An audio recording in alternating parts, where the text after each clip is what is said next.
Assalamualaikum warahmatullahi wabarakatuh. Hai guys, kembali lagi dengan aku Liana Mitrasari, tentunya di channel Popcorn Movie. Nah, pada kesempatan kali ini aku akan membahas atau menuturkan alur cerita film Arctic 2018. Film ini merupakan film bergenre survival yang tayang pada tahun 2018 lalu. Garapan sutradara Joe Pena dan dibintangi oleh Mads Mikkelsen dan Maria Thelma. Film ini mengisahkan perjuangan seorang pria yang terdampar di hamparan padang es Arktik, yang membuat ia harus bertahan hidup dan memikirkan cara untuk menyelamatkan diri dari terpaan badai dan serangan binatang buas. Lalu, ia juga melakukan perjalanan untuk bisa selamat dari sana. Akankah pria ini akan selamat? Daripada banyak basa-basi, mari kita mulai saja alur ceritanya. Markicus.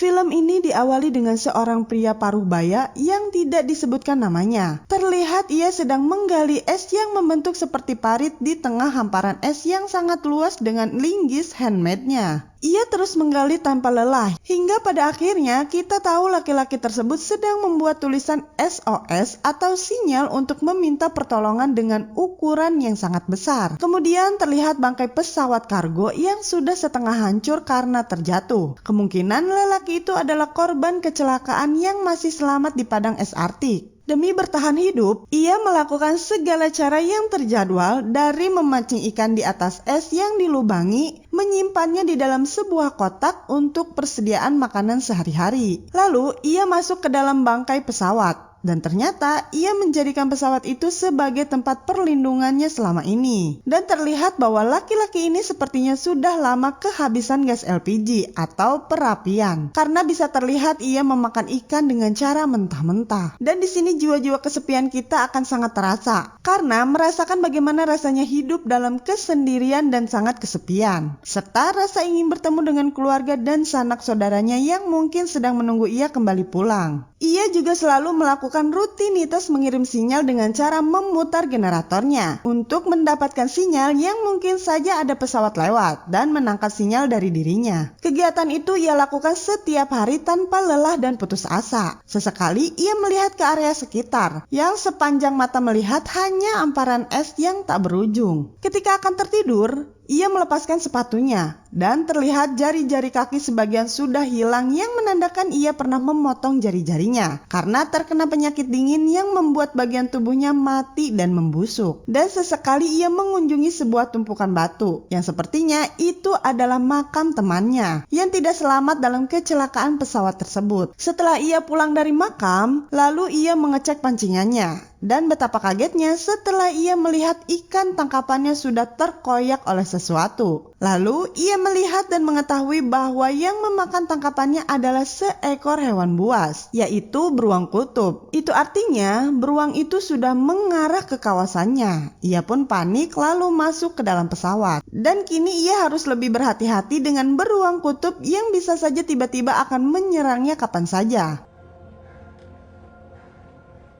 Ketika ia sedang memutar generatornya, ia melihat dari kejauhan. Terlihat ada seekor beruang kutub yang cukup besar, yang membuat ia sedikit khawatir dan takut. Berapa hari berlalu, saat dia sedang melakukan transmisi, keajaiban pun datang. Ketika ia mau berhenti dan pergi, tiba-tiba ia mendapatkan sinyal dan sepertinya ada pesawat yang lewat. Hari itu cuaca sedang sangat berkabut dan akan terjadi badai. Tiba-tiba saja terlihat dari kejauhan ada sebuah helikopter yang kebetulan lewat di tempat itu. Ia pun sontak berteriak untuk memanggilnya. Lalu ia menggunakan flare untuk membuat tanda. Dan akhirnya helikopter itu melihatnya. Lalu helikopter itu menghampirinya. Ia pun sangat bahagia dan bersemangat karena harapannya selama ini akan segera terkabul. Ia akan pulang ke rumah dan bertemu keluarganya. Tetapi kebahagiaan dan harapan itu hanya sesaat saja. Karena sedang terjadi badai, helikopter itu pun oleng dan akhirnya rungkat dan terjatuh.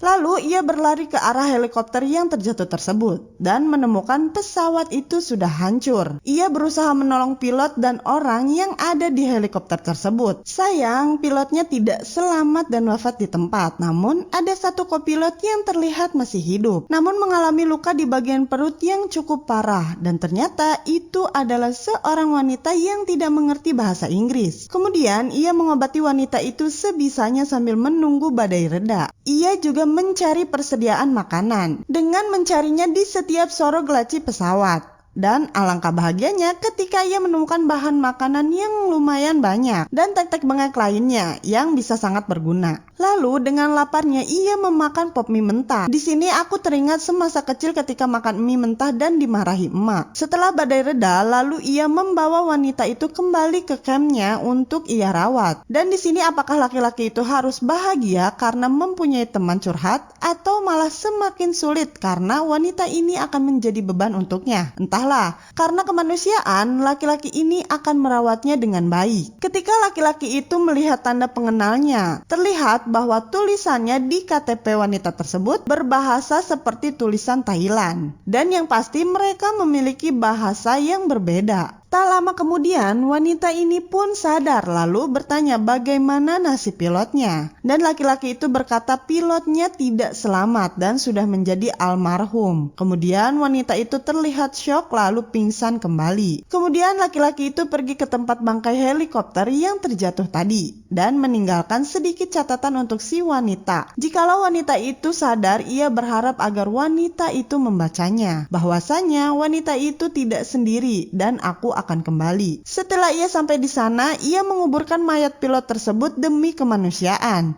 Lalu ia mencari kembali persediaan makanan. Kemudian ia menemukan sebuah kompor sepaket dengan gas LPG 3 kilonya. Ia pun sangat senang karena ia sudah lama tidak makan makanan yang hangat. Lalu ia menemukan foto dan menyimpannya. Yang terakhir, dia menemukan alat pengangkut di dalam helikopter tersebut. Ia pun sedikit bahagia karena alat ini bisa sangat berguna. Setelah kembali ke camp, ia langsung memasak. Dan untuk pertama kalinya, sejak sekian lama ia kembali bisa mencicipi makanan yang matang sekaligus hangat. Tidak lupa ia pun menyuapi wanita tersebut dan berkata, "Kita akan baik-baik saja dan kamu tidak sendiri, ada AA di sini." Ternyata setelah dilihat dari foto yang ia ambil, sepertinya pilot itu adalah suaminya. Dan mereka pun sudah mempunyai seorang putri yang mungkin sedang menunggunya pulang.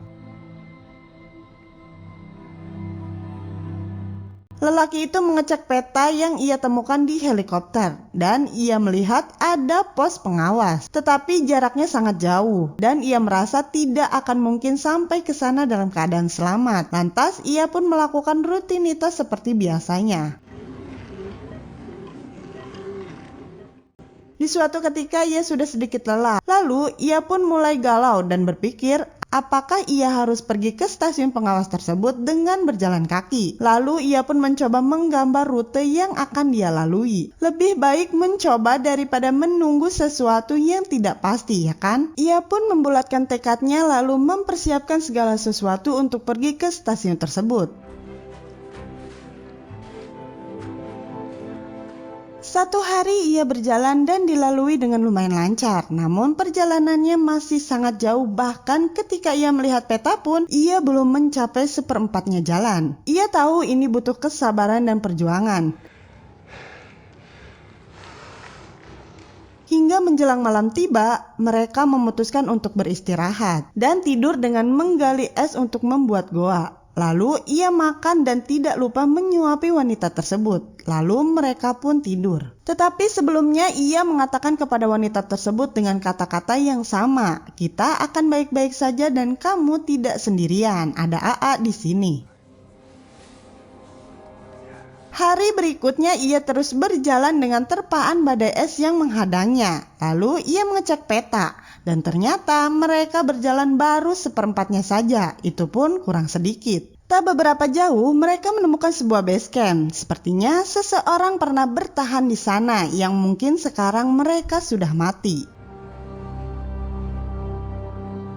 Setelah kembali berjalan, ia pun kaget karena dihadang oleh tebing yang sangat curam. Karena di peta tidak ada tebing tersebut. Lantas, ia mengecek ke atas tebing untuk memastikan apakah jalan yang ia lalui sudah benar. Dan setelah dilihat, ternyata jalannya memang benar. Di balik tebing itu terlihat jalur yang sangat mulus, bebas hambatan yang diapit dengan tebing-tebing, yang akan membuat perjalanan lancar karena tidak diterpa angin. Di sini lelaki itu sangat bingung antara melewati jalan ini tetapi dia harus menarik wanita itu ke atas tebing atau memilih jalan lain yang perjalanannya menjadi 2 kali lipat lebih jauh dari trek sebelumnya dan melewati pinggiran tebingnya yang akan tertabrak angin secara langsung. Ia mencoba menarik wanita tersebut sampai ke atas tebing, namun mustahil. Berkali-kali ia mencoba, tidak pernah berhasil.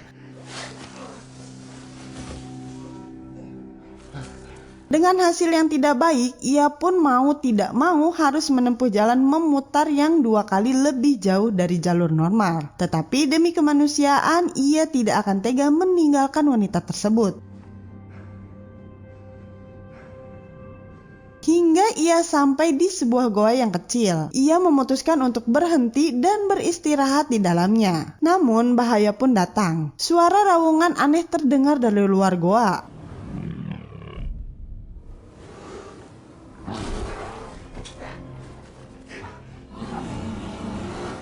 Ternyata itu adalah seekor beruang kutub yang besar. Di tengah kepanikan itu, ia berusaha mengusir beruang tersebut menggunakan flare yang ia temukan di dalam helikopter. Dan untung saja beruang itu kabur dan ia pun merasa lega lalu menangis. Ia mengira hidup mereka akan berakhir dengan diterkam seekor beruang yang kelaparan.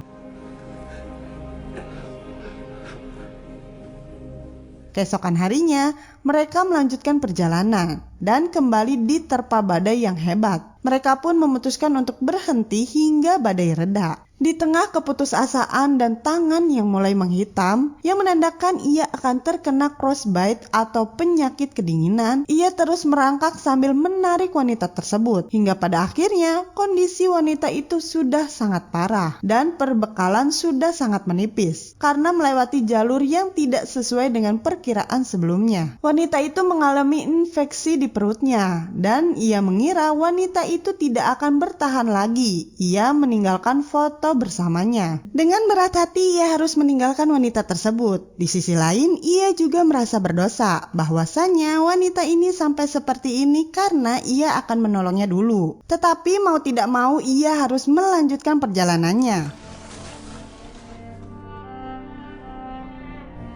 Tetapi belum jauh ia berjalan, tiba-tiba sesuatu terjadi. Ia terjatuh ke dalam sebuah goa yang tertimbun salju. Dan setelah tersadar, kakinya telah terjepit oleh sebuah batu besar. Ia pun frustasi lalu menangis. Tetapi ia tidak menyerah. Lalu ia mengerahkan semua tenaganya untuk menarik kakinya secara paksa. Kakinya pun bisa terlepas, tetapi dengan luka yang cukup parah. Setelah itu ia berusaha naik untuk keluar dari goa tersebut dengan berjalan yang melewati trek memutar. Lalu tiba-tiba ia melihat kembali si wanita tersebut dan merasa bahwa wanita itu masih hidup. Dan benar saja wanita itu tersadar dan menyapa lelaki itu dengan ucapan halo. Ia pun merasa menyesal sudah memikirkan untuk meninggalkannya. Padahal dia tahu wanita itu pernah akan menyelamatkannya. Dari situ ia bertekad bahwa ia tidak akan pernah meninggalkan wanita itu lagi. Lalu ia menarik wanita tersebut dengan keadaan kaki yang terluka atau kaki yang hampir patah. Sampai di tengah perjalanan ia melihat peta kembali. Tetapi lagi-lagi perjalanan mereka masih sangat jauh. Dan ia merasa tidak akan sampai dengan selamat. Apalagi dengan keadaan yang semakin melemah. Kemudian ia dihadang dengan jalanan yang menanjak. Ia pun membuang sebagian barang-barangnya untuk sedikit meringankan bebannya. Dan ketika ia sampai ke atas, keajaiban pun terjadi. Ia melihat ada sebuah helikopter yang kebetulan melintas, lalu mendarat di depan sana. Ia rasa ini adalah satu-satunya kesempatannya. Lantas, ia bergegas kembali ke si wanita itu. Lalu dengan susah payah mendorongnya untuk bisa sampai ke atas. Dengan menggunakan sisa-sisa tenaganya, lalu ia berteriak dan menyalakan flare yang masih tersisa satu buah saja. Namun sayangnya helikopter itu tidak kunjung melihatnya, tapi helikopter itu malah kembali akan pergi dan flare yang sudah mulai padam. Ia pun membuka jaket untuk membakarnya untuk menambah durasi api dan asap. Lalu helikopter itu pun tetap pergi. Sontak laki-laki itu menangis sambil memegang si wanita dan tetap memberikan semangat dengan perkataan yang sama. Kita akan baik-baik saja, kau tidak sendirian, ada AA di sini. Sampai pada akhirnya ia merasa sangat putus asa dan akan menyerah. Mereka berbaring sambil berpegangan tangan. Namun beberapa saat kemudian terdengar suara gemuruh yang mulai mendekat. Ternyata di belakang mereka sudah ada sebuah helikopter yang datang dan film pun berakhir.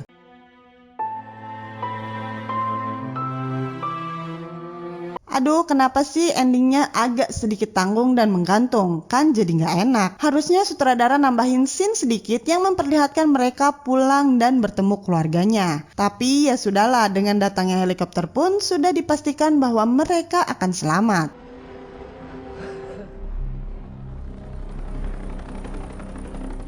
Nah, itulah alur cerita dari film Arctic yang membuat kita terbawa suasana haru, sedih, frustasi, dan kedinginan. Film ini mendapatkan rating versi IMDb sebesar 6,8. Tapi kalau boleh sih, Popcorn Movie akan memberi skor 7,8. Karena film ini sangat menyayat hati dengan perjuangannya yang tanpa lelah dan sangat menonjolkan nilai kemanusiaan. Pelajaran yang dapat kita ambil dari film ini adalah kita belajar dari tokoh utamanya bahwa ia telah mengajarkan penontonnya sikap atau nilai kemanusiaan yang tinggi, yang melindungi dan memperlakukan sesama manusia sebagaimana mestinya, yang harus dimiliki oleh setiap orang supaya kita bisa saling menghargai dan saling tolong-menolong antara umat manusia. Sekian saja video kali ini, jangan lupa subscribe. See you next video. Terima kasih. Wassalamualaikum warahmatullahi wabarakatuh.